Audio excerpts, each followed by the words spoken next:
हमने इन सब को मौका दिया है बिहार के अंदर। ये सब जो है धोखा दिया है बिहार को, धोखा दिया है नौजवानों को, और ये विकास की जगह अपना विकास किया है और बिहार का विनाश किया है। मैं देखता रहा 40 साल बिहार से बाहर भारत का भ्रमण, विदेशों की भ्रमण, और मैं देखा कि जिस धरती से मैं पैदा लिया हूँ वो धरती जो है लहूलुहान हो गया है, बेरोजगार से त्रस्त हो गया है, और वहाँ कुछ भी बचा ही नहीं है। सब बिहारी सारे भारत के अन्य राज्यों में, अन्य शहरों में जा रहे हैं, विदेश में जा रहे हैं, बिहार में रहना ही नहीं चाहते। बिहार, भारत के तमाम राज्यों के लोग बिहार आना नहीं चाहते। जो लोग विदेशों में हैं, जो एनआरआई बिहार कहलाते हैं, प्रवासी कहलाते हैं, वो बिहार में नहीं आना चाहते। उनको डर लगता है, ये जंगल राज है, ये गुंडों का राज्य है। यहाँ पे अब वो पार्टी पुत्र नहीं रहा जो अशोका का था, ये वो पार्टी पुत्र पटना नहीं रहा जो गौतम बुद्ध का था। तो वो सब त्रस्त और त्रस्त हैं, बटे हुए हैं। तब मैंने जो 2009 में अहरा नेशनल पार्टी एएनपी, जो मानवाधिकार पे, मेरी all India human rights association संगठन, जिसमें मानवाधिकार के लिए देश विदेश में हमने काम किया, करोड़ों हमारे मेंबर हैं, 800 हमारे भारत के अंदर सेंटर है, 17 देशों में हमारा काम चल रहा है। तब हमने कहा कि मुझे बिहार को संभालना है और बिहार की धरती पे आने का मेरा मूल मंत्र है कि ठीक है, मैं बुद्धिस्टों का साथ दे रहा हूँ, मैंने जो है जय भीम को साथ दे रहा हूँ, जय मीम को साथ दे रहा हूँ, हम तमाम लोगों को साथ दे रहे हैं, क्योंकि ह्यूमन राइट्स कहता है no caste, no colour, no religion, all are equal. Equality पे हम काम करते हैं, सबको प्यार करते हैं। मेरे भूमियार भी दोस्त हैं, मेरे कुर्मी और कोयरी भी दोस्त हैं, मेरे जो है नाय और धुरिया भी दोस्त हैं, मेरे सारे मुसलमान भी हैं। तो तमाम लोगों को हम साथ लेके कि हमने कहा, और हमारा जो एजेंडा है बिहार का कि मानवीय मूल्यों की जो हमारी अहरा नेशनल पार्टी है उसका देश विदेश में फैले। तमाम जो प्रवासी हैं जिनको आप एनआरआई कहते हैं, उनका एक आह्वान है कि हम बिहार में आएंगे, हम करोड़ों अरबों रुपया यहाँ इन्वेस्ट करेंगे, लेकिन बिहार बदलेगा कैसे? तब उसके लिए कहा कि अहरा नेशनल पार्टी सत्ता में आएगी 2025 की। सत्ता में किस प्रकार के, कैसे आप चुनाव में जाएंगे जबकि यहाँ पर गठबंधन की चल रही है? बड़े बड़े 2 दशक से गठबंधन की सरकार चल रही है। पहली बात है कि हम लोग पार्टी जो ला रहे हैं, कोशिश कर रहे हैं कि गठबंधन ना हो, लेकिन अगर कोई हमारे विचारों से मिलेगा तो हम उनसे गुरेज नहीं है कि गठबंधन नहीं करेंगे, लेकिन अपने दम पे आ रहे हैं। मेरे जो है यहाँ कई हजार मानवाधिकार के कार्यकर्ता फैले हुए हैं, और उसके भरोसे हम तमाम जिलों में तमाम जो है आपके बूथ पे हम लोग सब अध्यक्ष बनाने जा रहे हैं। इस पे जोर शोर से हम लोग जो है पूरा काम करने जा रहे हैं, और उसी पे कहा कि जो मेरा एजेंडा है बिहार का, कि मैं बिहार को क्यों मुझे वोट देगा, कैसे मैं बिहार के अंदर अपनी सत्ता में आऊँगा, कैसे मुझे प्यार मिलेगा, तो वो मैं आपको बताना चाहता हूँ कि एएनपी अहरा नेशनल पार्टी जो मानवता से लवरेज है, मानवीय मूल्यों पे काम करने वाली पार्टी है, उसका जो एजेंडा है सिर्फ 10 है, जिसमें पहला है कि वर्तमान राजनीति को बदलना, नया विकल्प के साथ बिहार को समृद्ध, विकसित करना, उन्नत और विश्व का दार्शनिक जो हमारे जो गौतम बुद्ध, महावीर और बहुत सारे कवि और मिला, उनको दार्शनिक जगह बनाना, धन धान बनाना, बेरोजगार मुक्त करना, भ्रष्टाचार मुक्त करना, उसके बाद में जो है भय मुक्त, जो भय डर है बिहार के अंदर लोगों को कि हम नहीं घूम सकते, शाम के बाद नहीं निकल सकते, हमारी बहू बेटियां बाहर नहीं निकल सकते, उससे भय मुक्त कि रात और दिन कहीं भी घूमो कोई डर नहीं होगा, तो वो भय मुक्त जो है, प्रदूषण मुक्त कि कोई गंदगी, कोई ये नहीं होगा, उस तरह का राज, सामाजिक भागीदारी के साथ बिहार को विशेष राज्य का दर्जा न सिर्फ भारत में बल्कि विश्व के पटल पर बिहार को जो है राष्ट्र का दर्जा दिलाना है। दूसरा है मेरा एजेंडा कि राजगीर से बोध गया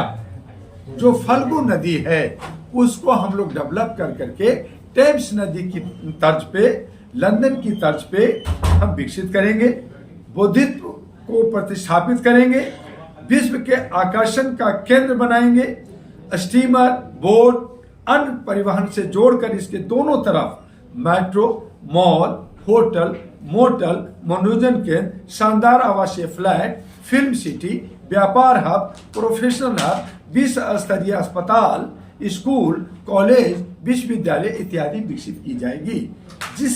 ये विकसित होने से हमारा जो है बिहार के तमाम बेरोजगारों को रोजगार मिलेगा, बेरोजगारी खत्म हो जाएगी। तो बेरोजगारों को रोज से लैस करेंगे और इसी तर्ज पर हम जहां फल्गु नदी को डैम नदी बनाएंगे, स्टीमर चलाएंगे, उसी तर्ज पे गंगा नदी के दोनों तटों को हम विकसित करेंगे और उसमें जल परिवहन चलाएंगे।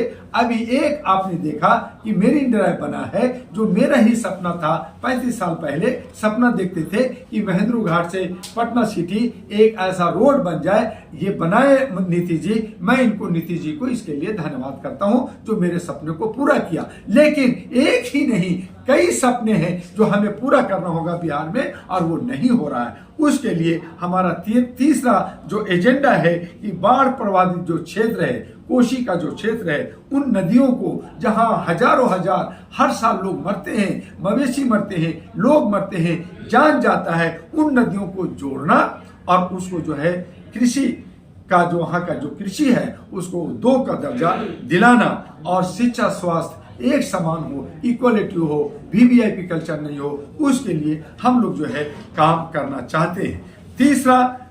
चौथा जो हमारा एजेंडा है कि सभी जितने भी यहाँ फैक्ट्री बंद है, चीनी मिल जैसे आपका जो है हाजीपुर का है, आपका दरभंगा का है, कई जगह जो अंग्रेजों के वक्त में जो था उन पे जो है भेड़ और मवेशियां फैल रहे हैं, उन तमाम को साफ करके उन तमाम फैक्ट्रियों को हम लोग चालू करवाएंगे, जिससे हमारे बिहार के जो नौजवान हैं वो रोजगार से लैस होंगे। उसके बाद हम लोग जो आईटी हब, आईटी सेल हम लोग डेवलप करेंगे, जैसे चाइना, जैसे जो है न्यूयॉर्क, जैसे टोरंटो, जैसे जो है टोक्यो डेवलप किया है। आपका भारत के अंदर दिल्ली, मुंबई, हैदराबाद, बेंगलोर डेवलप किया है।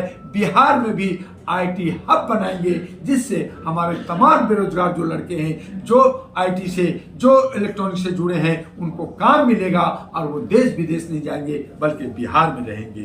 5वां हमारा है कि पंचायती राज के साथ सभी वोटरों को जो वोट देता है उसको 1000 रुपया पेंशन उनको प्रति माह मिलेगा और बिजली पानी की व्यवस्था राज्य के अंदर 24 घंटा करेंगे। परिवहन चुस्त दुरुस्त होगा और वो 3 शिफ्ट में 8 घंटा 8 घंटा 8 घंटा यानी दिन और रात 24 घंटा परिवहन चलेगा। लाइटों से जगमगाता हुआ राज्य रहेगा। बौद्ध का मान और सम्मान होगा। यहाँ मुसलमानों का पूरा हक अधिकार मिलेगा। तो अगर हम ये समानता करते हैं तो मेरा बिहार बहुत खुशहाल होगा और विश्व में वो एक पहचान बनाएगा। हमारा छठा जो है कि प्राचीन जितनी धरोहर है एवं पर्यटक स्थल है उसको विश्व स्तरीय बनाएंगे और सुरक्षा की पुख्ता व्यवस्था करेंगे। छात्राओं, बुजुर्गों एवं कमजोर वर्ग को मुफ्त परिवहन की व्यवस्था बिहार में होगी कि जो बुजुर्ग हैं, जो बच्चे हैं, जो महिलाएं हैं, वो कहीं भी बिहार के किसी कोने में, पटना से उनको भागलपुर जाना है, मुजफ्फरपुर जाना है, बोध गया जाना है, गया जाना है, मोकामा जाना है, तो उनको जो है परिवहन फ्री होगा। जहां तक गरीबों की बात है तो रेहड़ी पटरी एवं आर्थिक रूप से जो कमजोर हैं उनके उत्थान के लिए और उनके सम्मान पर विशेष ध्यान देंगे। उचित मजदूरी की व्यवस्था होगी। पासपोर्ट, आधार कार्ड और वोटर कार्ड जो दर के ऑफिस में टक्कर खाना पड़ता है उसे जाना नहीं होगा, वो घर में होंगे और वहां घर बैठे उनको पासपोर्ट, वोटर कार्ड, आधार कार्ड घर बैठे मिलेगा। ये हमारी अहरा नेशनल पार्टी ये शपथ दे रही है, ये हमारी एजेंडा है। हमारा 9वां है कि सभी स्थानीय, क्षेत्रीय एवं राज्य स्तरीय समस्याओं का समाधान सिंगल विंडो सिस्टम से होगा। कोई बाबागिरी नहीं कि आप घूस दे रहे हो, उसको पटा रहे हो, उसको चिकन खिला रहे हो, तो ये सब खत्म होगा। एक सिंगल विंडो यानी एक खिड़की पे आप एप्लीकेशन देंगे, जिस ऑफिसर को काम करना है वो काम करेगा और उस विंडो से आपका काम सोल्व हो जाएगा। और वहां पे अगर किसी तरह, और उसके लिए जवाबदेही होगी सारी सरकारों का। और 10वां है कि जिन लोगों ने, ये बहुत बड़ा इंपॉर्टेंट है जर्नलिस्ट महोदय, कि जिन लोगों ने बिहार को लूटा है, अब तक बिहार को लूटा है, उसकी चल अचल संपत्ति सबका जब्त करेंगे और उसकी संपत्ति विकास में, बिहार के विकास में लगाएंगे। और सभी विभाग और विभाग से जुड़े जितने भी पदाधिकारी हैं वो सब जवाबदेह होंगे, सजा मुक्त होंगे कि अगर आपने नहीं काम किया तो आपको सजा मिलेगा। तो सजा युक्त होंगे, जवाबदेह होंगे। और इस तरह से जितना काला धन बिहार के अंदर नेताओं के पास, ब्यूरोक्रेट के पास, जुडिशियल के पास जमा है, उनको निकाल करके बिहार की विकास की जाएगी। और इस तरह से सरकारी जो खर्चे ये लाखों करोड़ों प्रचार प्रसार में चेहरा दिखाने में खर्च करते हैं, उनमें 75% की कमी की जाएगी उनके खर्चों में। और ये सब विकास के लिए होगा। कहना है कि उठ जाग सवेरा होने वाला है, बिहार विश्व विख्यात राज्य बनने वाला है, रोजी रोजगार घर अब मिलने वाला है, चोर घपलेबाजों का साम्राज्य ढहने वाला है, मानवता इंसानियत का अब राज होने वाला है। हमारी एजेंडा के अंदर कहीं भी किसी जगह पे भी आपको कि मैं यादव हूं, मैं यादव को देखूंगा, मैं कोरी हूं, मैं कोरी को देखूंगा, मैं मुस्लिम हूं, मैं मुसलमानों को देखूंगा, यहाँ पे जात पात नहीं होगा, सिर्फ विकास होगा। और विकास के आधार पर बिहार को हम लोग आगे ले जाएंगे। और इसीलिए मैं कह रहा हूं जर्नलिस्ट महोदय, कि हम लोग यहाँ पे 243 उम्मीदवार, महिलाओं की भागीदारी, पुरुषों की भागीदारी लेकर करके और बहुत सिस्टमेटिक तरीके से, पैसे की कोई कमी नहीं। बिहार में सबसे बड़ी समस्या जातिवाद। जातिवाद को लेकर के आप क्या करते हैं? जब हम जातिवाद में उलझना नहीं चाहते, जब हम सभी जात को उसकी भागीदारी, हिस्सेदारी की बात कर रहे हैं, जब हम हक अधिकार देने की बात कर रहे हैं, तो फिर जाति कहां से आया, फिर धर्म कहां से आया? उन चीजों को हमें मिटाना होगा। चुनाव आते आते सब